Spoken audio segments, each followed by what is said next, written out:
First, you have some time to look at questions 1 to 5.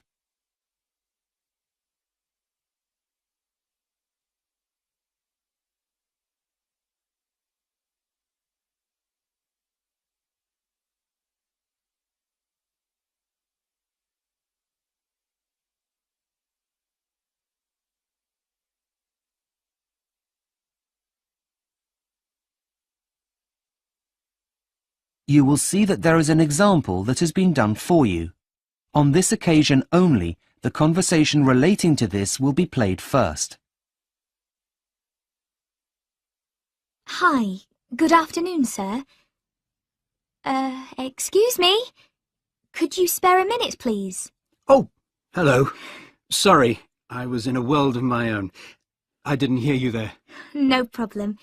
My name's Katie, and I'm a second-year sociology student. We're doing a research project on the importance of community centres to local residents. May I ask, are you a resident of Malton? The answer is community centres. So, community centres has been written in the space. Now we shall begin. You should answer the questions as you listen, because you will not hear the recording a second time. Listen carefully and answer questions 1 to 5. Hi, good afternoon, sir. Excuse me? Could you spare a minute, please? Oh, hello. Sorry, I was in a world of my own. I didn't hear you there. No problem. My name's Katie, and I'm a second-year sociology student. We're doing a research project on the importance of community centres to local residents. May I ask, are you a resident of Malton? Yes, I am. That's perfect. Would you mind answering some questions about the facilities you use? It won't take very long. Of course. I'd be happy to answer any questions you have. Far away. Great. OK, the first questions are to do with you. So can I ask how old you are? We need to know for statistical purposes later. Well, I'd like to say 16, but I'm 59. 60 next week, in fact. Oh, congratulations for next week. Now I just need your postcode and then we'll get started. Right. Well, that's an easy one. It's HA87UP. 7A8 HQP. Was that right? No, my dear. It's HA87UP. Right. OK. Sorry for the confusion. That's quite all right. Now, what about these questions? Yes, let's get started. So, one of the most important things we need to know is which of the facilities you already use. Right, OK. OK. What about computer facilities? Do you currently use public computers anywhere in town? Yes, I do. I go to my local library. Great. Just jotting that down. OK. What about local sports facilities? Yes, I get down to the swimming pool at least twice a week. And education facilities? Are you currently attending any courses? Yes, I go to Spanish classes every Friday at the Further Education College. That's great. I must say, you're very active. Before you hear the rest of the conversation, you have some time to look at questions 6 to 10.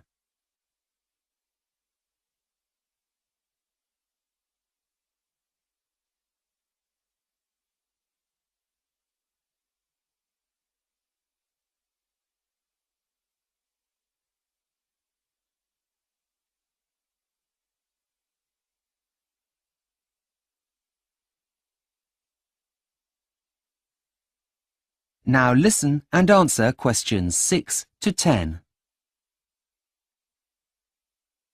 OK, we're halfway through. The next bit is all about how the community centre could be improved, if at all, that is. I see. Well, I'll give it a go. Well, firstly, I'd like to find out your views on sports facilities. Which sports do you think the community centre should offer that it doesn't already? Well, I'm not going to say swimming, as there's no point having 2 pools in a town of this size. Let me think. What about yoga? I know it's very popular these days. Yes, yoga and badminton. I used to play, you know. Really? Yes, and I was quite good, though I'm probably a bit rusty now. It's been years. OK. Do you think the classes should be split into groups? Yes, that's a good idea. I know that if there were classes only for pensioners, I'd definitely be more likely to play. I'm not as fast as I once was, you know. OK, I'll just write that down. Great. Now we're nearly done. I just need to ask you some questions about education. What kind of classes do you think the centre should offer that it doesn't already? Well, I suppose the kind of thing that's no longer offered at the local college. Things like arts and crafts. Those kinds of classes have now closed as they weren't financially viable, apparently. Yes, I heard about that. It was such a shame. Those kinds of classes are so important for the psychological well-being of those most vulnerable in a community. OK, I've written that down. Now I need to ask you whether you would be willing to pay for any of the services we were just talking about. As long as it wasn't too much, I have nothing against contributing. Something like £2 per class seems like a reasonable rate for an old man like me. OK. And lastly then, I just need to know how regularly you think you will use the new facilities, if the community centre makes the changes you have suggested. Well, I'd say 3 times a week, which is more than I go at the moment. I only bother on Mondays and Wednesdays, as there's nothing else on during the week that interests me. But I would definitely get out of the house more if they were to make those kinds of changes. That is the end of section 1. You now have half a minute to check your answers.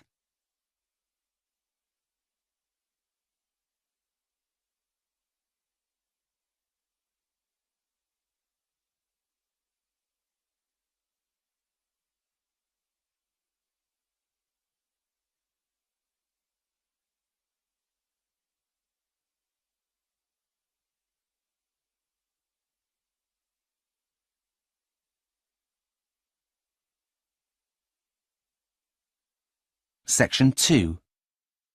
You will hear an audio tour for Hampstead in the City of London. First, you have some time to look at questions 11 to 15.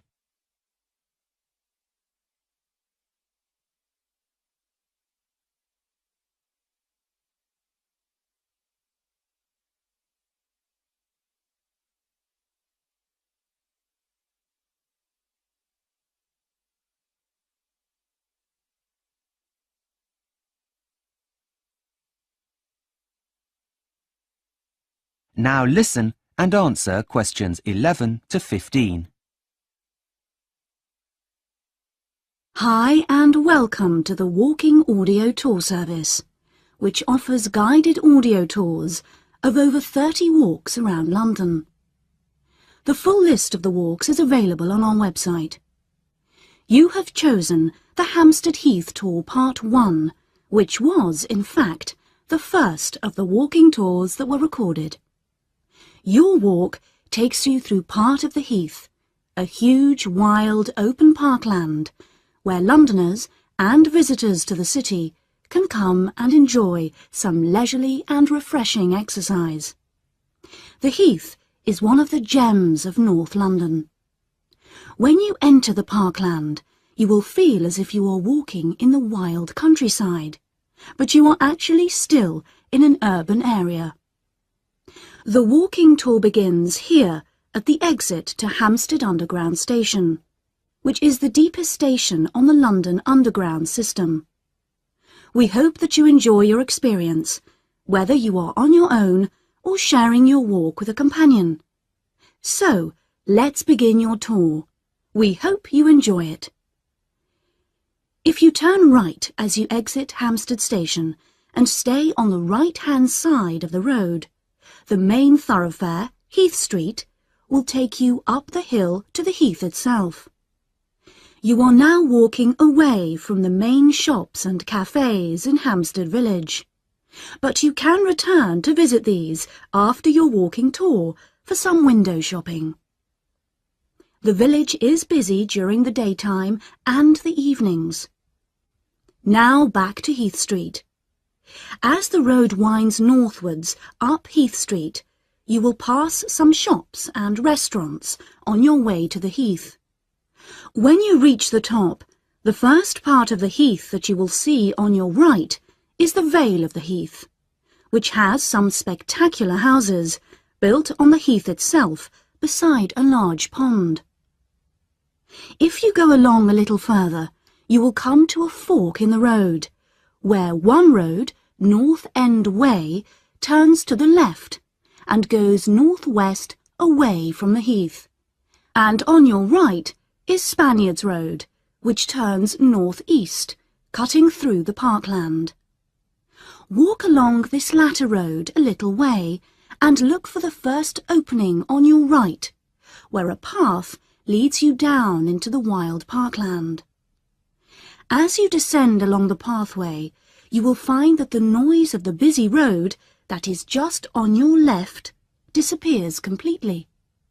You might want to take off your headphones to enjoy the delight of the sounds of the parkland. Don't imagine that there is only silence. There is the noise of the trees and the wildlife that lives there.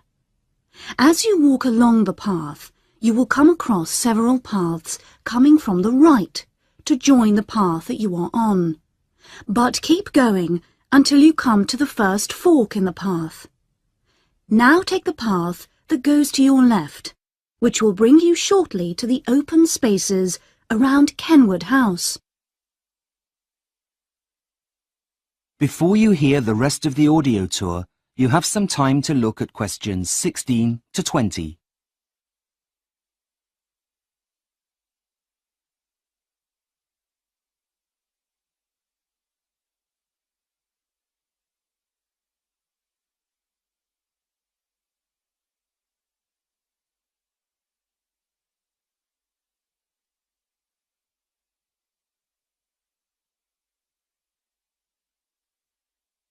Now listen and answer questions 16 to 20. You can either walk through the woods and enjoy being among the trees, or you can savour the other charms the heath has to offer. You are now at Kenwood House, which is a museum open to the public. It has been used as the setting for several well-known films, and is used as a venue for a wide range of functions. For some light refreshments, there is the cafe at Kenwood House. Below Kenwood House itself, you can see the grassy slopes, which are an ideal place for picnics, and for children to run around and play games. Just beyond this picnic area is an open-air stage where music concerts are held in the summer months. You might even see the stage being prepared for a concert while you are there. You might want to explore this part of the heath at your leisure. But before you leave the heath altogether, there are two other notable features that are worth visiting. On the east side of the heath are several large ponds for segregated and mixed bathing. And if you would like a view of London, you can visit Parliament Hill, which gives you a good panorama of London that is in fact protected by law. That is the end of section 2. You now have half a minute to check your answers.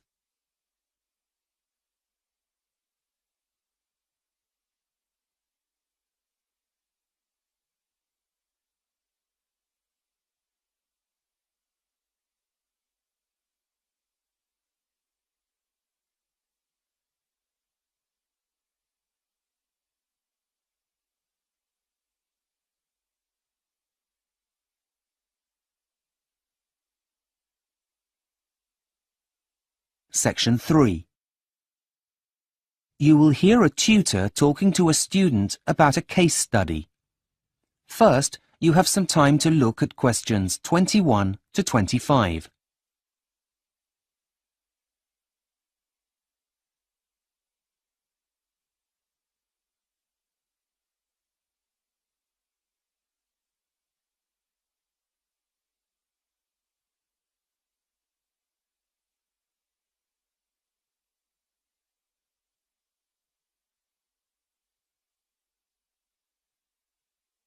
Now listen carefully and answer questions 21 to 25.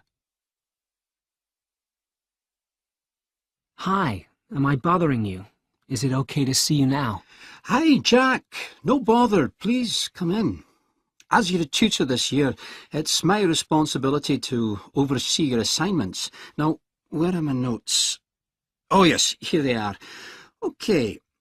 I see that we were going to look at your case study on the challenges of urban planning in the 21st century and how to make it as green as possible. How's it all going? Actually, I'm pretty happy with it. Can I talk you through it to make sure I'm on the right track? Of course, please do. I'll stop you if I have any questions. Okay. Well, I started by giving an overview of what green urban planning has been up until now. Firstly, there's the idea of a green belt. This is the one that everyone's heard of. But I found that while it was successful for a short time and in limited cases, it grossly oversimplified things. Well, that's a good and practical start. What else did you look at? I hope that you also considered the idea of decentralization. Yes, that was really interesting, as although there were no objections to it, and it looked good on paper, it just didn't work in practice. Yes, a conundrum indeed. However, I think you'll find that there are many fads that come and go in this area. It isn't the first, and it won't be the last to simply disappear off the face of the planet.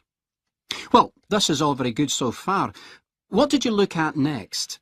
I then researched the 1960s fad of building new towns on new sites, but I found that although there are isolated cases of success, they tended to cost too much time and money to build.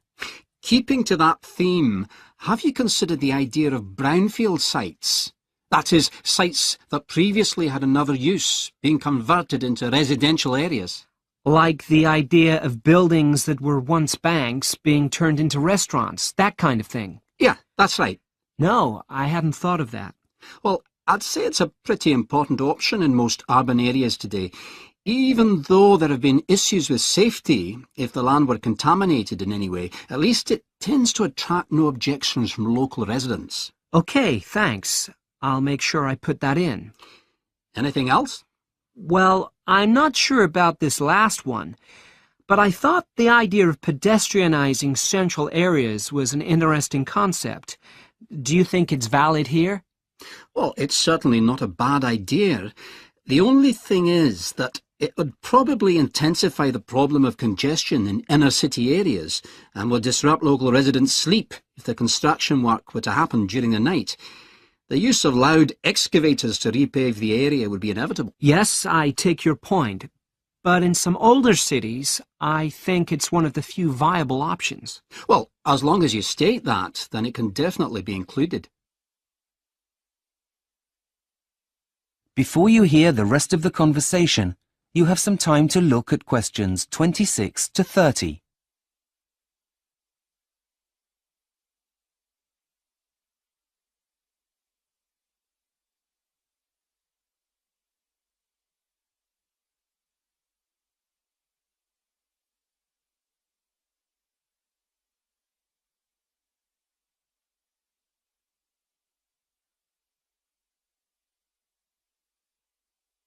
Now listen and answer questions 26 to 30. Okay, so that's my introduction to urban planning sorted. But now I come to the main part, which is the case study. It was really difficult to choose, as there are so many good examples. But in the end, I settled on Curitiba, which is the capital of the South Brazilian state of Paraná. Ah, yes, nice choice. How's the research coming along? Well, to be honest, I'm finding the amount of material a bit too much. There's such a diverse range of statistics that it makes it almost impossible to be selective. Well, tell me a bit more about what you've discovered, and then we'll see if we can come up with a plan to tackle the problem. Well, it's fascinating. Local authorities managed to achieve so much since the 1960s, principally because, rather than waiting for central government initiatives, they chose a cohesive strategy where residents were consulted. Then they took their ideas and implemented them into local government planning to come up with a plan everybody was happy with. Aha, a bottom-up approach. Do go on. Well, the transport system is a real example of the town's eco-friendly image. Even though they have one of the highest number of cars per person in the country, they also have the highest number of people using public transport. This is because poor and elderly residents are able to benefit from a social fare that allows them to use the system for less. This has led to low levels of pollution, which also encourages citizens to use bicycles more. Well, that's really impressive, Jack. Well done. But I do have some suggestions to help you with finalising your case study. Please. If you're going to prove Curitiba's success, you need to refer to specifics. You mentioned pedestrian-only areas in your introduction. How about that? Yes, okay. And what about the amount of parking for all of those cars? I didn't come across that in my research, but I can look it up. Yeah, I think it's important. And what about considering where people live in relation to their place of work? If they live in the suburbs, how about mentioning how far they need to travel in order to get to work? And don't forget about their recycling strategy, including how easy it is and how much they recycle, making sure you include statistics to back it up. Okay, got it. All in all, Jack, you've really done your homework, and I very much look forward to receiving your final draft. Thanks, Professor. You've been a great help. That is the end of section 3. You now have half a minute to check your answers.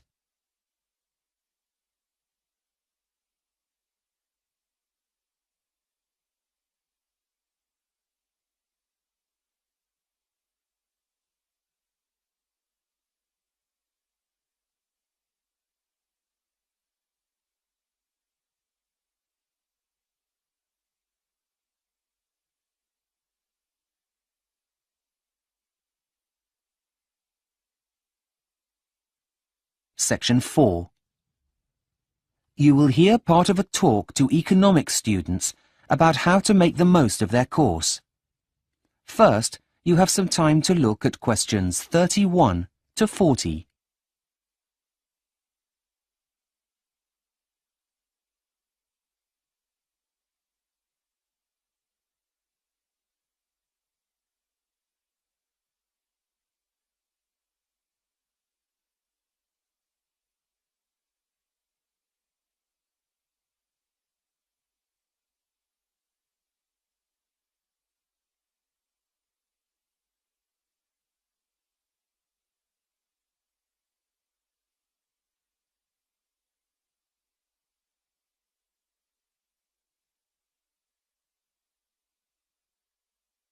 Now listen carefully and answer questions 31 to 40. Good morning, everyone, and welcome to the Stanley University School of Economics. I will be one of your lecturers on the course, and my name is Professor Whitefield. Before the academic year really gets underway, I would like to take you through some of what you can expect and to give you some general course information. Firstly, you'll be attending lectures during which you will receive information about economics and the priorities that you will need to focus on. The lectures will provide you with information about the subject in a relatively condensed format. In addition, they should also provide a suitable framework for further study. Typically, this is also the first time that students get the chance to meet a researcher at the forefront of the discipline. Traditionally, lectures are seen as an essential part of the learning culture for higher education, in which undergraduate study is viewed as an induction into academic discipline and a way of viewing the world. However, although all I have said until now is true, every year undergraduate students experience problems with the techniques used in lectures. Being forewarned will hopefully help you with adjusting to these issues. The first problem is that there is little opportunity for the development of student understanding. That is, if you misunderstand something, there is no immediate opportunity to ask. Secondly, when newer teaching approaches are used, such as problem solving, learning outcomes are improved. However, these will still not replace the validity of listening and learning from an expert.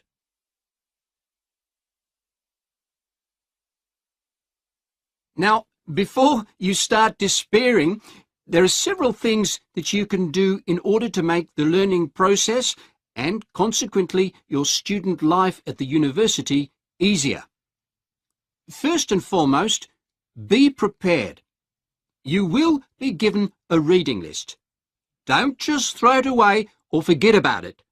Make sure you leave enough time to go through all items on it. Once you've done that, an ideal thing to do would be to test yourself on the contents. Prepare a mini quiz while reading and go back to it before the lecture and just check you know the answers. Now, for most of you, this won't be the first time that you're studying economics, but you may have taken a gap year or had a period of time working. If this is so, and even if it isn't in fact, it always makes sense to go back and refresh your memory on those relevant theories you learned about before, as we'll definitely be referring to them. Okay, there are just a couple more ideas I'd like to suggest before I'll take any questions you may have. We are lucky enough to be living in a digital age, so use resources like the web to do some extra background research. There's no shortage of information nowadays, but just be sure that you're using reliable resources. Finally, and this is an important one, make sure you discuss ideas with your peers. They're in the same boat as you are after all, and you'll probably find that it helps make your learning more memorable. All in all, take charge of your learning and you'll find that you succeed. Now, do you have any questions before we go on to the next? That is the end of section 4. You now have half a minute to check your answers.